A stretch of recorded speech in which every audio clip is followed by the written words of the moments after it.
Hello friends, मी सुजाता. तर उद्या लक्ष्मीपूजन आहे. तर मी मेहंदी काढायला लागले. आता वाजलेत रात्रीचे 10:30. तर तुमची झाली का दिवाळीची तयारी? सगळी कपडे खरेदी वगैरे झाली का? आमची तर झाली. आम्ही काल गेलेलो माधवनगरला, सांगली सगळी पालथी घातली. तिथे काही कपडे चांगले वाटले नाही, त्यामुळे तिथे काही घेतलं नाही. तिथनं आम्ही परत माधवनगरला आलो. माधवनगरमध्ये घेतली.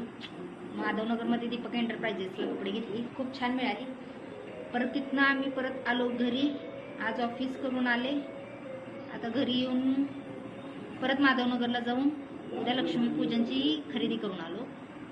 आता घरातलं आवरलं, जेवण खाणं झालं, मेहंदी काढत बसली आहे. ही अशी मेहंदी काढली मी, काही येत नाही मला, थोडं थोडं. Good night.